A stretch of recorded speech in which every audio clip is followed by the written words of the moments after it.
All right, here we are in part 2 of chapter 4, Together but Not Married.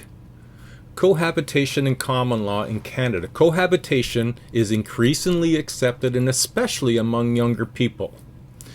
Common law unions are a union of two partners in a lasting relationship resembling marriage.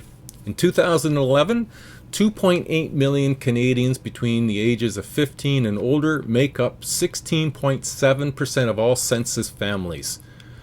Proportion has doubled over the last 2 decades. Check out table 4.1.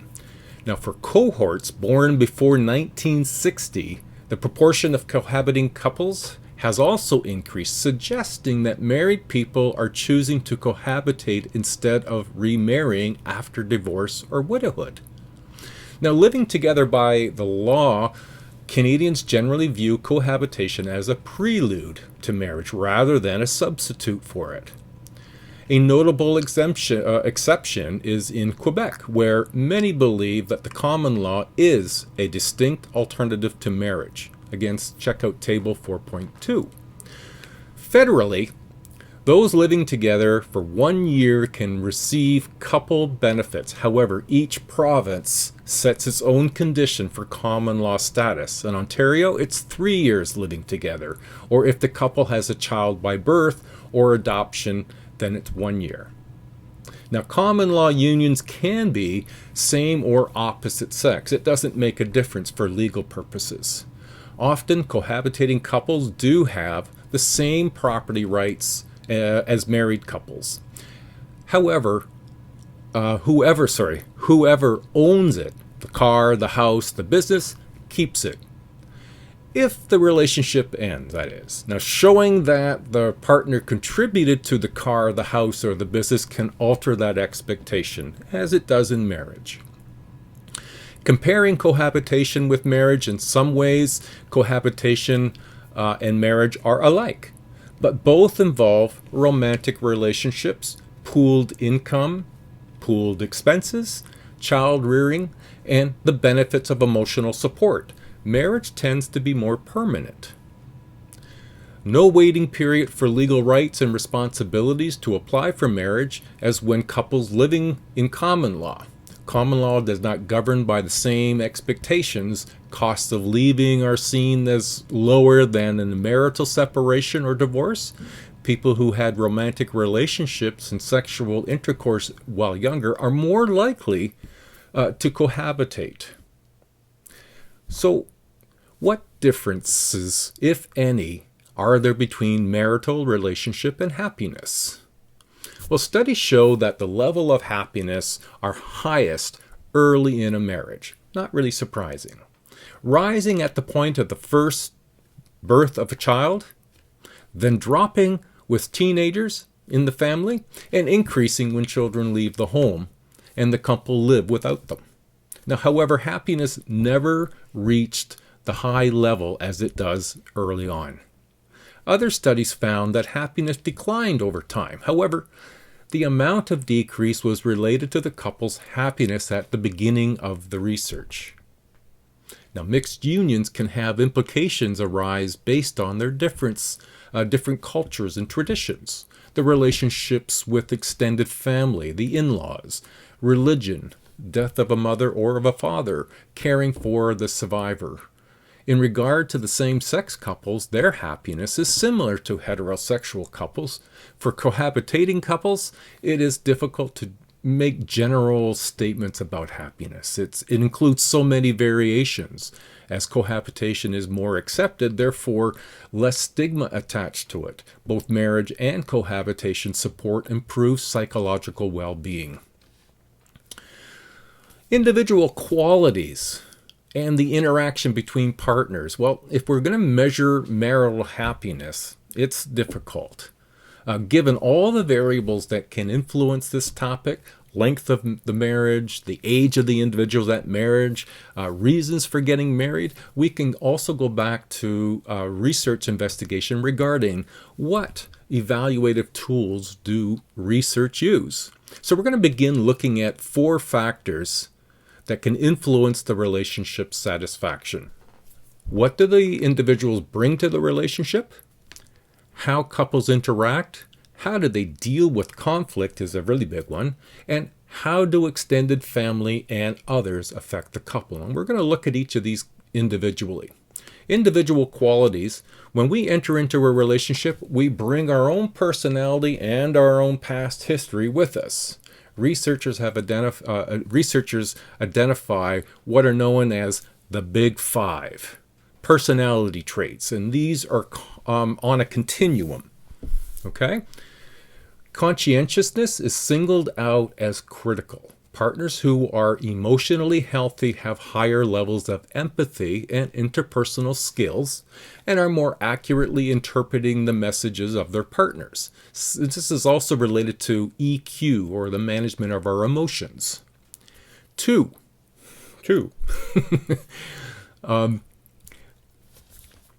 The interaction between partners. The relationship style of a couple is related both to problem solving and marital satisfaction. Spending a long time talking is valuable. However, this does not necessarily mean that the couple in their communication is effective. More communication isn't always better.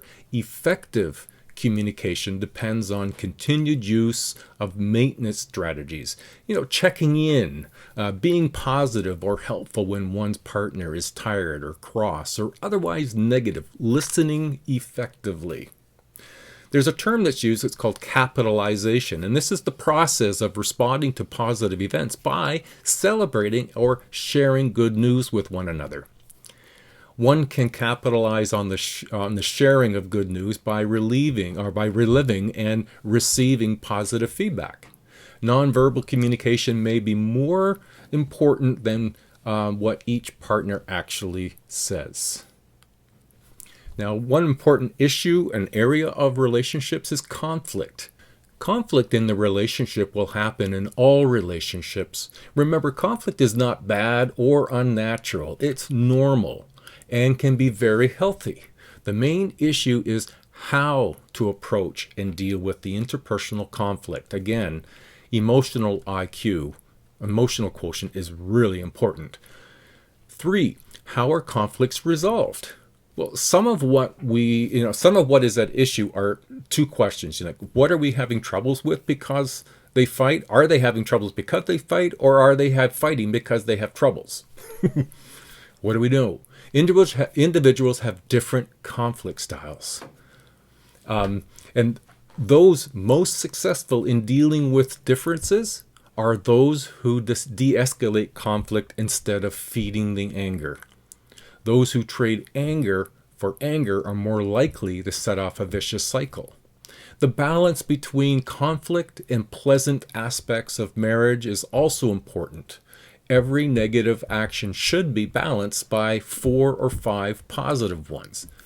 That sounds extreme, but why? Why giving more positive than negative does it sound so extreme? That should be actually positive and desirable. What about extended family members? In-laws can have an impact on couples' marriage happiness. Our conflict style is related to our own family of orientation style. Ultimately, couples need to commit to their we-ness when dealing with extended family and friends. Social media influences have a big impact on growing relationship, both good and bad. Happiness is demonstrated when one posts images of both of you and your partner rather than posting pictures of yourself without the partner. So some of the other things, now one of the pieces of research that was done, which is rather interesting, is one that was looking at types of marriages by Levy and Olson in 1993, and they collected data from 8,383 heterosexual married American couples and measured spouses' evaluation of their relationship along 9 dimensions: personality, issues, communication, conflict, resolution, financial, management, leisure activities, sexual relations, children and parenting, families and friends, religious orientation. So it was rather broad. They then identified 7 types of marriages, and each of the categories reports as happy. Okay, that's important. See on page 115 the division of those marriages and look at the categories and ask yourself, would I be happy in any of them? And if so, which one? And then how is it that the one that you cannot see yourself living in, somebody could be happy in that? Happiness in marriage is wide and varied. So problems that can occur. One of the most notable ones we'll touch on and we'll start with is infidelity. Sex outside a committed relationship ranges from one-night stands to long-term relationships. Can be only sexual or emotional or a combination. The interaction with an internet lover may lead to emotional withdrawal from a partner.